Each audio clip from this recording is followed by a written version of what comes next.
Hi guys, nice to see you again. Hope you're okay. Last week's video was a little bit more political, and I think the video before that was also a little bit more political. So I'm going to keep it really political and just talk about broken Britain because it does feel a little bit like it's broken.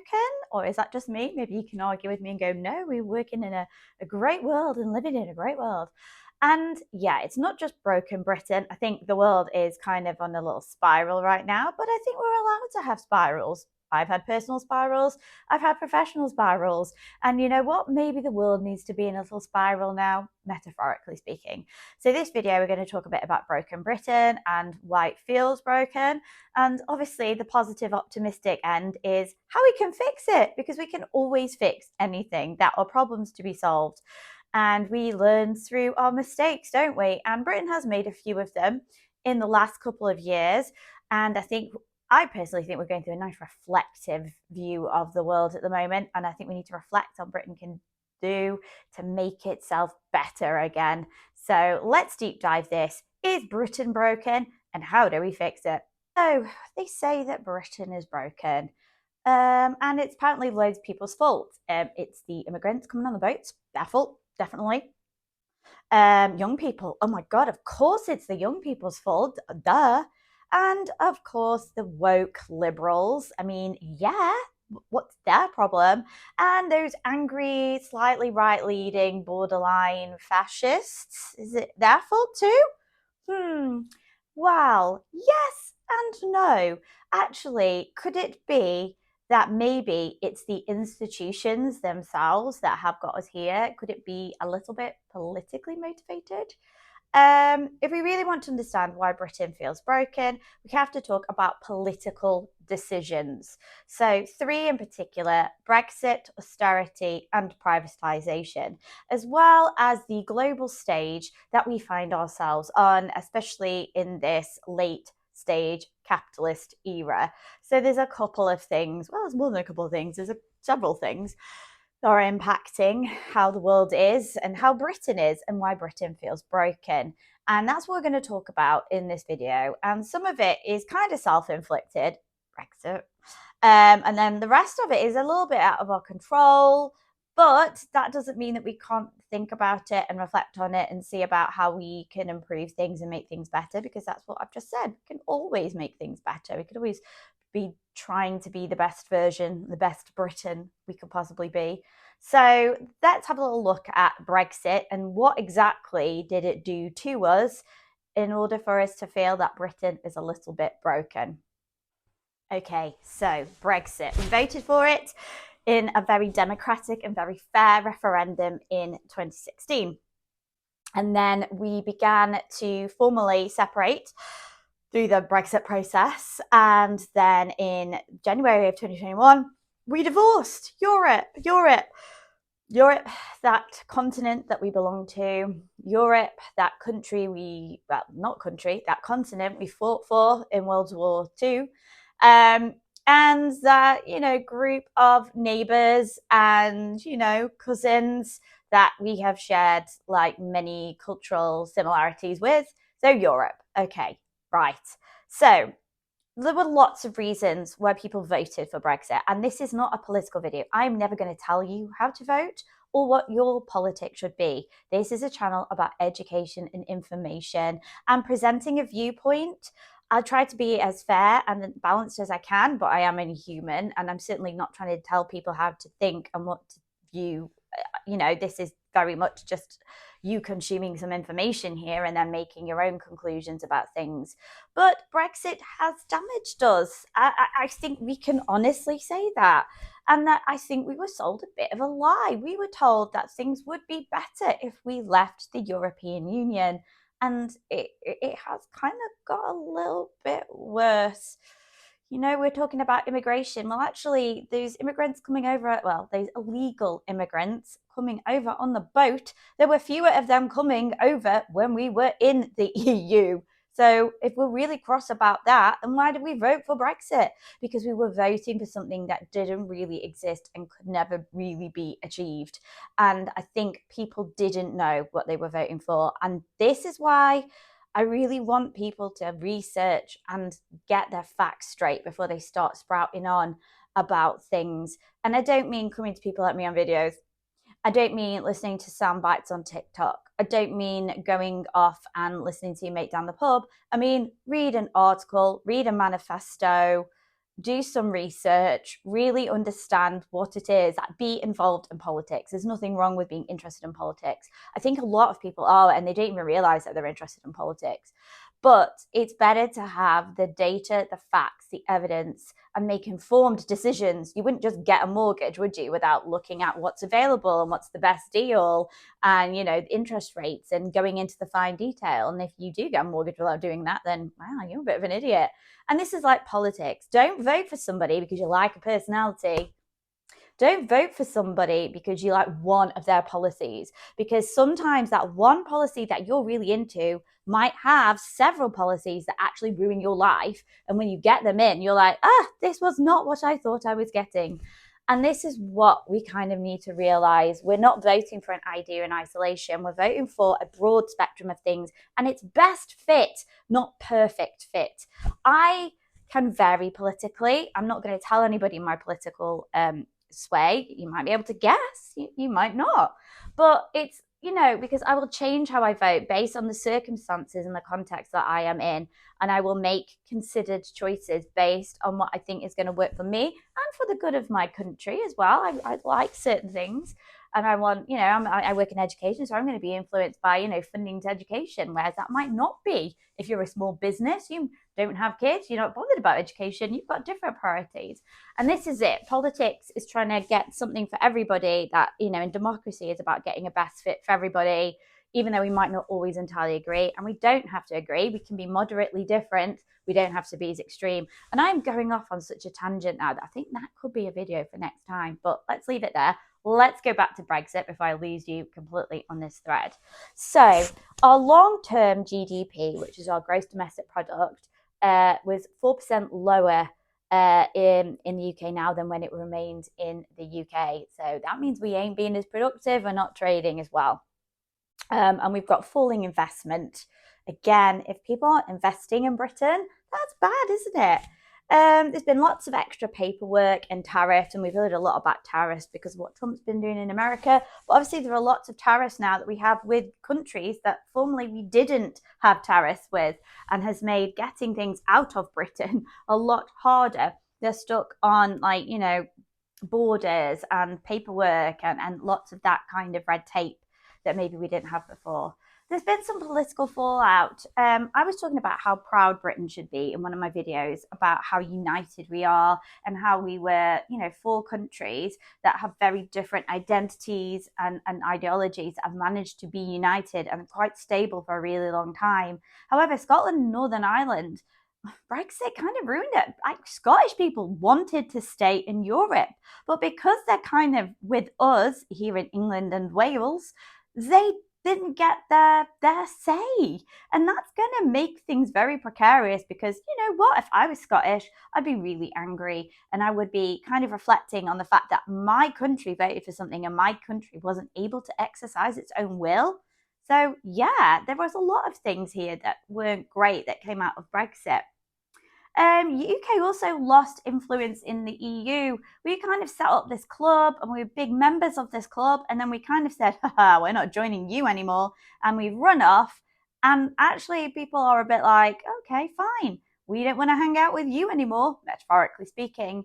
And some of these big European decisions that maybe we would have been involved with, we're not involved with anymore. We've lost our standing politically. We're not as powerful because we're not in that club anymore. We aren't the best cheese to stand alone here, guys. Social and cultural effects as well. So university, science and creative sectors have been hit by reduced funding because there was a lot of funding that came from Europe that maybe you didn't realize. Maybe you weren't aware that we were getting subsidies from Europe and this was not something that you knew about. So there you go. National identity divided between pride and sovereignty versus a sense of isolation. So some people think, yeah, let's go back to the golden era of Britain. And I've talked about this idea of golden era of Britain that doesn't exist. And we haven't gone back to it because we can't go back. We can only deal with what's in front of us. And now I think it's exacerbated our divisions. I think it's brought out the worst in us, in my opinion. You might have a different view, and as always, feel free to comment. And yeah, our global standing has diminished somewhat. Fewer allies, that's true. Less leverage in international affairs. Yeah, this is impacting on a political, larger scale than people coming over in boats, which seems to be what most people thought Brexit was going to be. But again, is that because you did your research, or is that because you just listened to some guy in a soundbite or a YouTube video like this? Right. And also political distraction. We spent a lot of money on this divorce and now we're bitter. Ooh, yeah. So lots of energy, lots of time, and lots of money that could have been spent on things that needed time, energy, and money.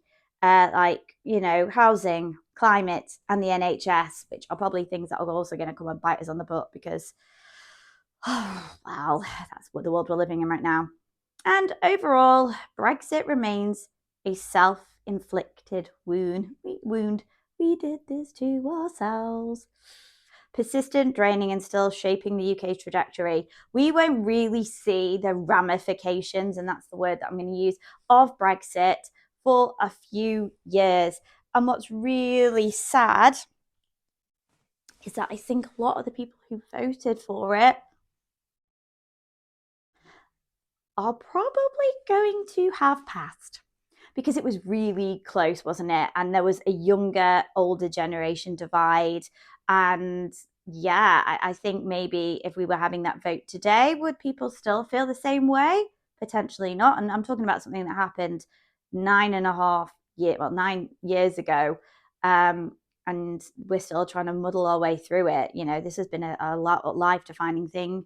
Will we end up back in Europe? I don't know. I really don't. And we can make guesses and assumptions about that, but it would be nice. And I certainly think we realise with all the stuff that's been happening in America that maybe we should be closer to our European allies, our cousins over on that little channel that we were once attached to back in the very, very, very old days.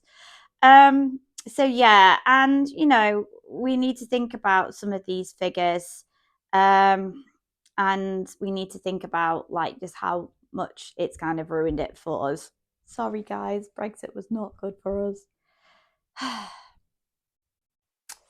So, number 2 on our list, austerity, hollowing out Britain. So this is something that kind of came as a result of our poor funding, or I think the coalition, which was the Liberal Democrats and the Conservative government, came to power in 2010 and kind of felt like the previous Labour government had left them with nothing in the pot. So there was very limited money to spend on things. So I don't know who exactly politically is at fault there, or is it just that because of late stage capitalism, which is what I'm going to talk about later on in the video, things are getting more expensive and maybe we needed to work better on maybe our economic policies and we hadn't. I don't know, but we ended up in a situation where the Conservative, Liberal, Democrat coalition government felt that we were not in a good position. And obviously in 2008 there had been a financial crash as well, so again global things were influencing this as well. And it was framed as a necessity. It was essential to reduce public debt, but widely criticised as an ideological shrinking of the state. I work in the public sector, as you might have noticed me referencing in these videos. And yeah, I have seen the long-lasting legacy of funding cuts in my profession to colleagues in terms of pay, in terms of resources, in terms of availability, not being able to fund send provision, and yet people, want all this send provision. The cost of living's gone up and the cost of running a school's gone up, but there's been no extra money. So schools have had to make some really difficult decisions. And so the people impacted are the young people. And if they're already in poverty, then that's going to make things much, much worse. So local government budgets were slashed up to 40%. In fact, between 2010 and 2020, local government funding in England fell by 60%. And this was Institute for Government Statistics from 2021. So yeah, 60%. Would you like your income to be cut by 60% with things going the way they are? So, you really can see how things have been stretched. And that's quite scary. NHS funding increased below demand levels. So there's more demand than there is money, which again, we hear these horror stories of people being left in gurneys in corridors, fighting for beds, people being kicked out before they're recovered. Lots of horror stories like that. But I think the NHS does the absolute best it can. And so, we need to think about the big picture, as I've said here. We've got today's record waiting lists, staff burnout. Staff work harder because they're in a profession that requires care, time and attention, and there isn't the money. So they're going above and beyond longer shifts, more levels of work to complete, more higher workloads, things like that. And again, I see that in my own profession as well. Like, you just get more work, less time, less money to do it. And police numbers were cut by 20,000, which has contributed to rising pressures on law and order. Now, I live near Stoke-on-Trent. I'm not too far away from the city. And I was friends with a police officer who worked in the city of Stoke-on-Trent. And their headquarters were based in the centre of the city in a place called Hanley. And he said that the area they had to cover, they had 20 police officers for like an evening shift that had to cover not just the city of Stoke itself, but obviously the surrounding like cities, towns and villages that went quite far out to Staffordshire Moorlands and up to the Cheshire border and up to the Shropshire border. So 20 police officers, and he said it was farcical and that they actually couldn't go to some of the crimes to investigate them because they were too busy dealing with other things, and it was kind of like firefighting. And I think that's really scary, isn't it? And that's just due to funding, which is actually quite scary. I've mentioned this before. Education funding per pupil in England only returned to 2010 levels in 2024, which obviously links to a change in government. The Labour government do like funding the public sector, so maybe it has something to do with that. And obviously that's from the Institute for Fiscal Studies. So we've only, 15 years later, we're now back on 2010 levels of funding. But inflation and cost of living and, our pound doesn't go as far as it used to. So actually, in real terms, that's probably still quite a lot. So social consequences of austerity. So there were welfare reforms like universal credit and benefit caps. And I think we've been debating that to cap child limit at the moment. We also saw a lot of food banks. Trussell Trust, saw exponential growth in this area. And it became very, very common for people to see a donation food basket in the supermarket, buy a few extra bits, donate it to your local food bank. And we saw people needing food banks that previously hadn't, like middle-class professionals, like nurses and teachers, were using food banks, which again linked in with all these cuts. And obviously drove up child poverty, and that's absolutely awful. In a developed country like ours, children should be able to access enough food. There shouldn't be a problem, but there really is, and that's awful.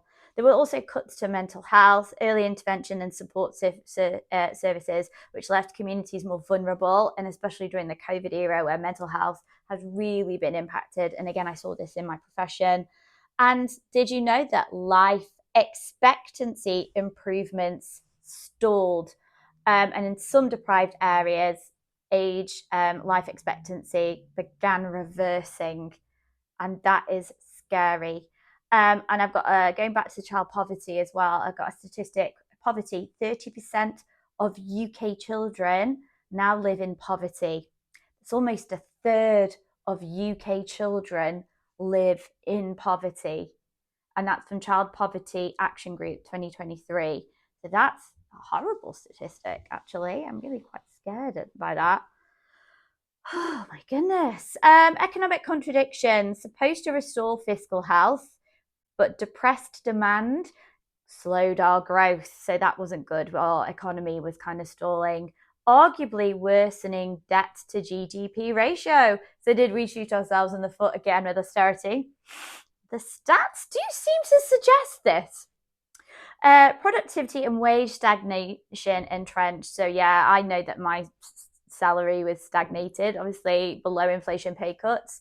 If my Freddos are now £1, then, you know, and they used to be 10p, how many Freddos can I afford now versus 10 years ago? Probably not as many. And there was a nurse that sort of talked about that and did a little meme a couple of years ago about that. And I'll see if I can dig it out and share it in the video, in case you have no idea what I'm talking about in terms of Freddos. Right, regional inequalities widened. North-south divide's probably a big example of that. Undermining the government's later levelling up agenda, like HS2, we were trying to link the north and the south better, but obviously that didn't happen. Political impact. Public trust in institutions eroded. Citizens saw services disappear while inequality widened. Things do feel very unequal. And feel discontent. And this is why people are angry and they're blaming immigrants, because they're angry that they haven't got the right funding and the right support in their area. And you can relate to that. You can understand why people feel a certain way. But again, we've kind of done this to ourselves. You know, and it's helped power Brexit and populist movements. And populist politics isn't going to solve this, guys. One person isn't going to solve this. And whilst any political party has the right to represent themselves and share their manifesto, the one problem is not going to be solved in isolation. We need to have joined up thinking here, team, and we need to be really careful about who we vote for and why we vote for them next, and have the right people in the right job, not because we want egocentric people who have this vision of something that doesn't exist. Political impacts, as we said, and legacy. Austerity hollowed out the resilience of our social fabric. I have this vision. In my head, Britain did great after World War II. It had the welfare state, NHS, council housing, you know, educational reform. All of this stuff came out of the 1950s and 60s. And in fact, it led us to become a financially stronger country. Even though there was lots of strife and problems in the 70s, we actually became wealthier over that sort of time period. Now, since the 80s, things have been a little bit precarious, and this could be linked off to selling private, you know, selling public industries and public services and privatizing them. You know, is it great that our rail services were privatized? Is it great that our electricity companies and water companies were privatized? Is that maybe a little bit of something that we need to look at, privatization? And obviously, it was a lot of crisis like COVID. You know, the government did the best they could during that era because no one really knew what they were doing or how to kind of fix these problems. But the state was underfunded, understaffed, and ill prepared. Our government hadn't got a contingency plan because it's too busy dealing with the wrong problems. I think that's the problem here. What do you think? So I've just mentioned privatisation and infrastructure collapse. So privatisation began in the 1980s under the Margaret Thatcher government and went through up until the 2000s. So obviously covered a Labour government as well. And it was initiated under Thatcher and extended by successive governments. And it was rail, water, energy, telecommunications, and they all moved into private ownership with promises of efficiency, competition, and lower prices. So the railways led to the fragmentation of services into franchises, led to higher fares, patchy reliability, and ongoing government bailouts. Hang on a minute, the government are bailing out the private sector? Wow. Despite private operators, taxpayer subsidies remain higher than under British Rail. Chronic underinvestment contributes to delays and cancellations. So why would a private company with profits and shareholders not be investing back into a very expensive service like the railway lines? Interesting. So yeah, it didn't kind of work there, did it? Water industry then. So private water firms in England and Wales have paid out billions in dividends while under-investing in infrastructure. Result, leaking pipes, sewage spills into rivers and seas, and public anger, environmental degradation. So basically, Britain's the only country where you pay luxury prices to swim in sewage and ride a train that never turns up. Ooh, privatisation, is it a good idea? I don't know. And did you know that sewage water was dumped into rivers and oceans 464,000 times in 2023? And that's from the Environment Agency. So thanks, water companies. We love that. And did you know, let's talk about the energy sector. So liberalisation intended to lower costs. Instead, UK households face some of Europe's highest energy prices. Oh man, lack of long-term planning. Those of us that fail to plan to fail. Left the grid vulnerable during global energy shocks, and profits, interestingly, often prioritised over reinvestment in renewable capacity and resilience. So basically, we'd rather, if we worked for these companies and we own these companies, we'd rather bigger profits than investing in the product and the service that we're offering. Which wouldn't happen in a public sector because you just wouldn't have any profits to go from. So what are the consequences of this? There are many. But before we even go there, let's have a look about housing and utilities. There was actually in the 1980s a right to buy scheme where people could buy their council houses. And actually that depleted social housing stock without replacing it. Apparently, I've just been filming a video you've not been able to watch because I didn't press record. Oh, it's one of those days today. Let me have a brew. Yeah, it's been one of those. So we were talking about social housing.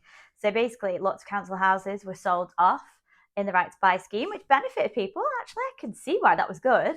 Nothing wrong with that. What was wrong is that we didn't replace that social housing, and that's led to a bit of a deficit in the availability and forces people to have to privately rent, which can be more expensive. So yeah, lots of a bit of a struggle there. And infrastructure projects like roads and broadband and hospitals, often these jobs have been outsourced to private contractors under the PFI, leaving long-term debt burdens on the state, which again seems counterintuitive. And the systematic consequences of this, and short-term shareholder gains prioritized over long-term national infrastructure needs. It's almost like we'd rather them take the money and run than think about making a fit for purpose, like, service or product. Britain now faces crumbling schools, sewage crises, unreliable trains. I mean, come on, we invented the bloody trains. We yeah, and energy insecurity, blackouts, anyone? And public opinion has swung decisively, actually, towards renationalisation of key services. So if you're thinking of setting up a political party, maybe that's your key argument. And privatisation delivered profits, but it did erode resilience. And there's nothing wrong with free market society and, private enterprise. I'm not criticising, I'm not against that. But when you are forgetting to put the money back into the product you're offering, it's just going to pose problems, isn't it? So rail fares have gone up 48% since 2010, and punctuality is down, but there isn't a statistic to tell us exactly how much it's down by, and that's down from the Rail Delivery Group. And UK households faced record bills in 2022 to 23, while energy firms posted billions in profits. So their profits were a record high, and we were paying the most we've ever paid? Should you be bragging about that? Should you? Anyway, stuff like that makes people feel very unhappy and very aggrieved, which now brings me in to our final point, late stage capitalism. So I've already done a big video on late stage capitalism, and I will link it down below. We'll link it to this video by the magic of YouTube, so you can have a little watch of it and explain what late stage capitalism. So I'm not going to go into this in as much detail, but it is a term used to describe advanced capitalism marked by extreme inequality, financialization, and corporate concentration. So basically, we're trying to financially gain from anything. Everything has a cost, everything has a price, everything needs to make a profit. So yeah. And it highlights how capitalism's internal contradictions are now playing out on a global scale. So this isn't just unique to the UK, this is happening all over the place. And it will lead to wealth and inequality. So the richest 1% control more wealth, 1% more than the rest of the world combined. And this is an Oxfam 2024 statistic. Billionaires actually multiplied post 2008 crash, interesting, with pandemic years accelerating wealth accumulation for tech and finance elites. Meanwhile, wage growth for average workers stagnates and precarious unemployment expands. I think we're going to see the bubble bursting at some point because there's only so much bubble can stretch before those little balls get too thin to support the bubble and pop.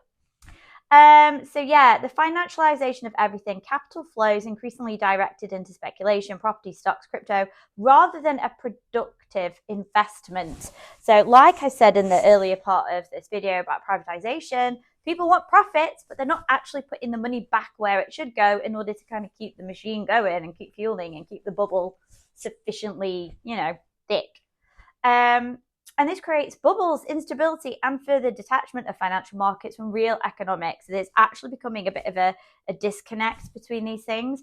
And housing crises in cities worldwide show how homes became investment assets rather than social necessities. So we're using houses to make profits.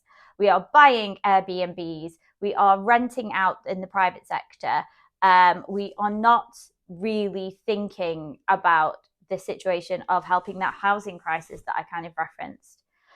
And global corporations versus nation states. So tech giants, Amazon, Apple, Google, Meta, and Tencent wield power over rivaling governments. So it's almost like these tech firms are kind of bashing our governments over the head. Tax avoidance strategies deprive states of billions in revenue. We need to be taxed, and the companies that are making these massive profits need to be fairly taxed. But when you're being threatened by saying, hey, we're going to pull our company out of your country because you make us pay too much tax, and that's going to mean jobs, and that's going to mean an impact negatively, then you're going to be afraid to ask for the fair amount of tax that you should.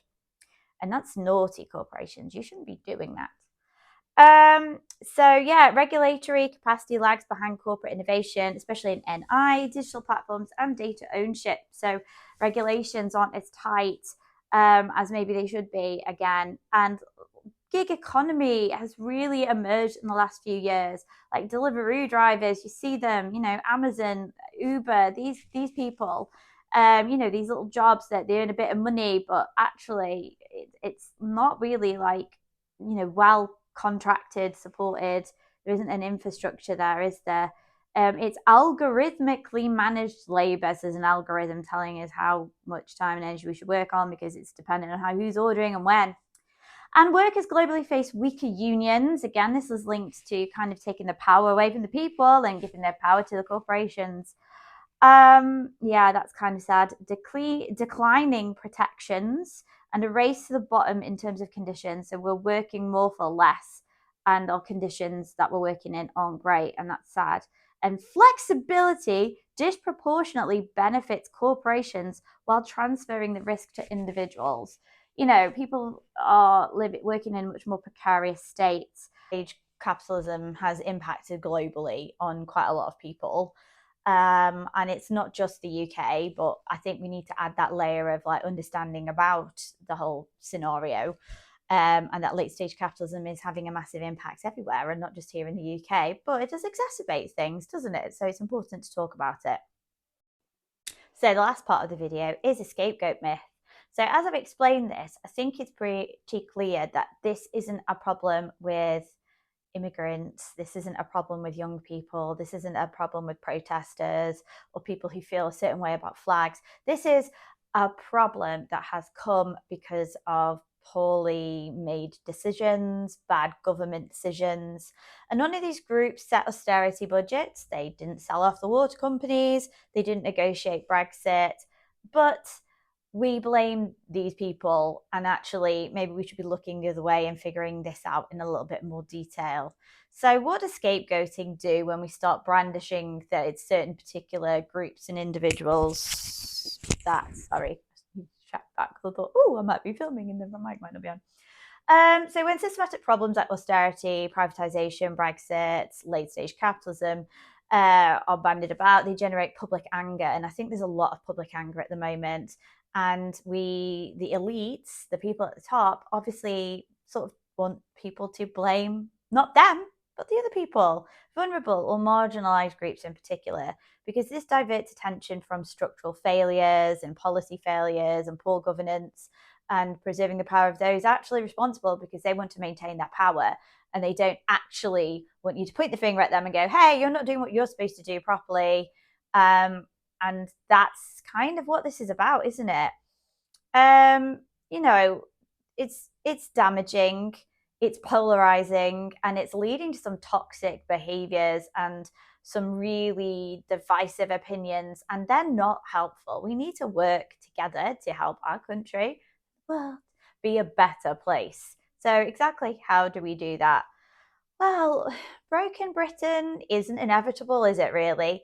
It's a product of choices, like I said, austerity, Brexit, short-termism, and an economy tilted towards profit over people, which is not great.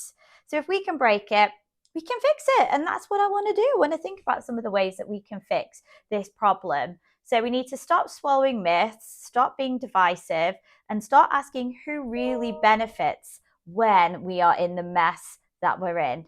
So no, Britain's not full. It's just full of excuses, isn't it, really? Okay, so let's wind this up. How do we fix broken Britain? Well, the first thing I think we ought to do is to reverse austerity and start investing in people. And that could be youth clubs, that could be council budgets, that could be social care, that could be libraries.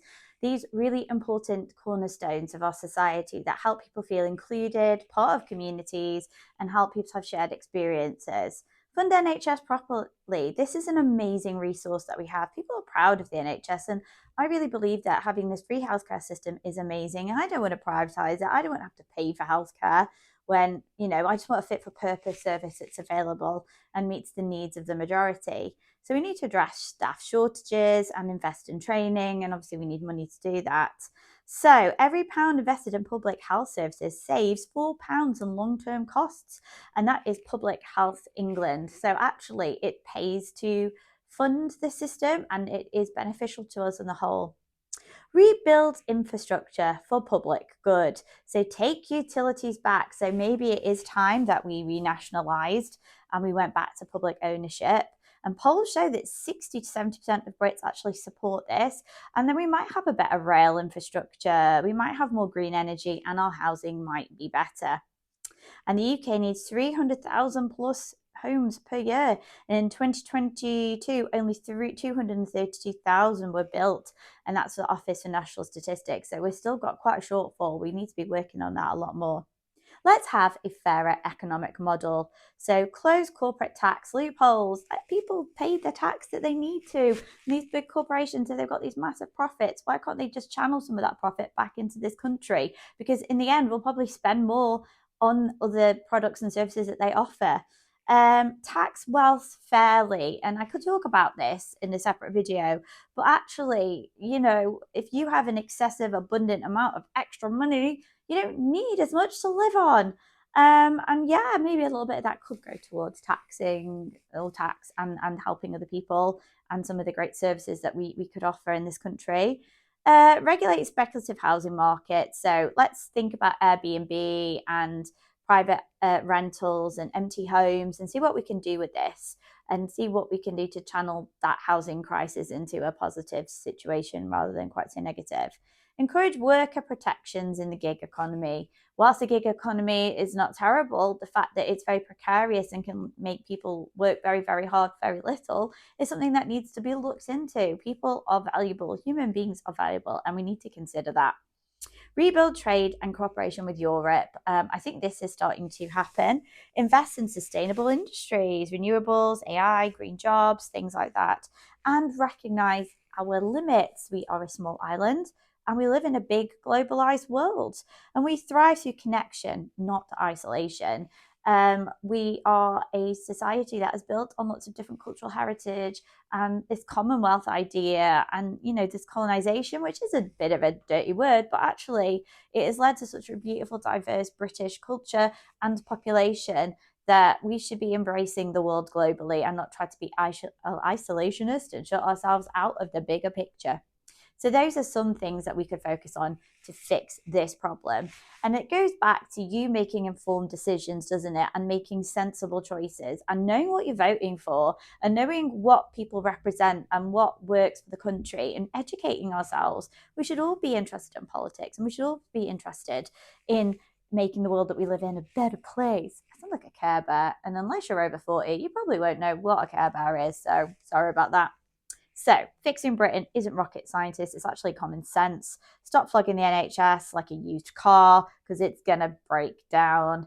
Stop treating housing like monopoly. It's not there to make you money, it's actually a place for people to live. And maybe, just maybe, give people a country that works.